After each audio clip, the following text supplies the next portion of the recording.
Bal'am adalah seorang ulama besar yang sangat fenomenal bagi umat Islam, sebab namanya diabadikan dalam Al-Quran dan Taurat. Bal'am adalah penduduk negeri Yaman.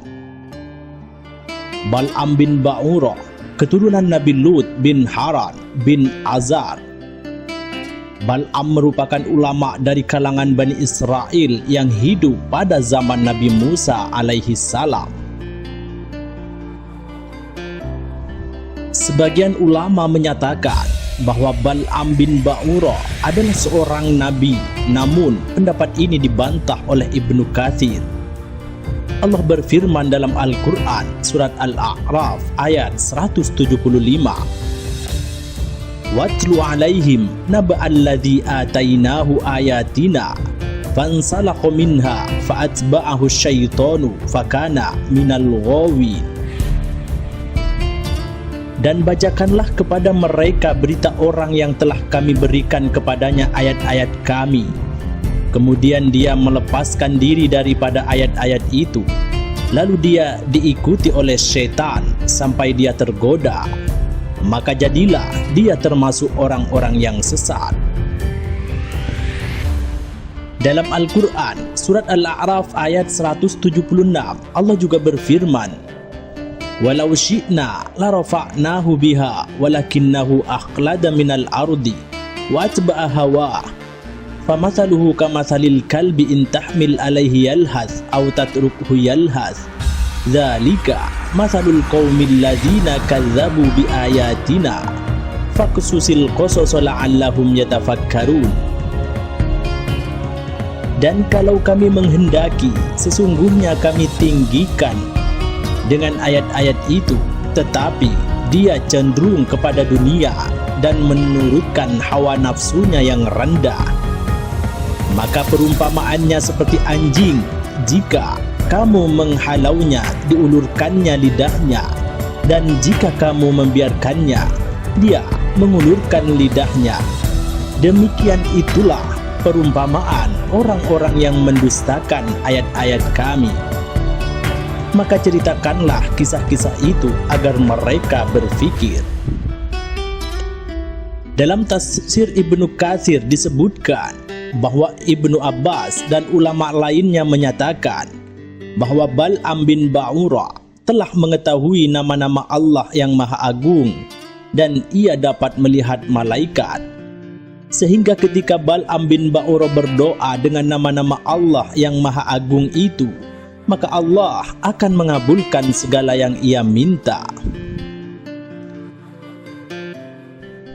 Pada saat Nabi Musa berada di Suriah, maka kaum Bal'am meminta kepadanya agar berdoa untuk dapat mengalahkan Nabi Musa dan kaumnya, karena Nabi Musa datang untuk menghancurkan mereka, tetapi ia menolak permintaan mereka itu.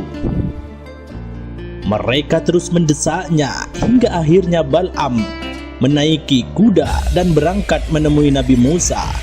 Namun kudanya selalu terjatuh sehingga ia memukuli kudanya. Kudanya pun berkata kepadanya, "Mau kemana kau?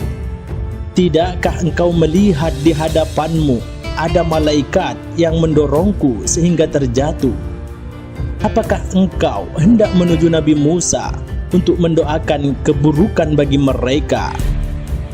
Bal'am tidak peduli ucapan kuda itu. Ia tetap pergi ke puncak bukit Usban. Bal'am melihat Nabi Musa dan pasukannya dari atas bukit itu dan mendoakan keburukan kepada Nabi Musa.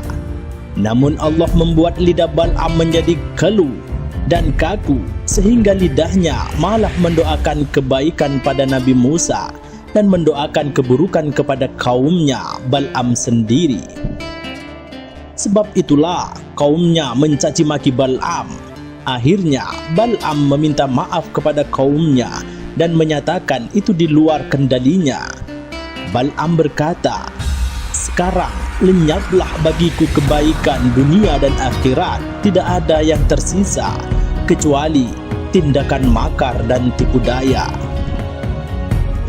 Bukannya bertaubat, Bal'am memerintahkan kepada kaumnya untuk menghiasi wanita mereka, dan wanita itu dikirim pada pasukan Nabi Musa. Menurutnya, agar mereka berzina. Ketika pasukan Nabi Musa berzina, maka pasukan Nabi Musa akan kalah karena dilaknat oleh Allah. Setelah kaum wanita memasuki perkemahan pasukan Nabi Musa, maka ada seseorang terpesona, lalu bangkit seraya memegang tangannya dan membawanya kepada Nabi Musa. Orang itu berkata pada Nabi Musa, "Aku kira kamu akan mengatakan bahwa wanita ini haram bagiku."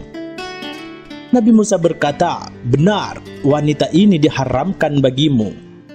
Orang itu berkata, "Demi Allah, untuk yang satu ini aku tidak mentaatimu." Allah pun mengirimkan wabah penyakit kepada Bani Israel. Fansahah bin Al-Aizar bin Harun, pembantunya Nabi Musa, pun membunuh para pelaku zina tersebut.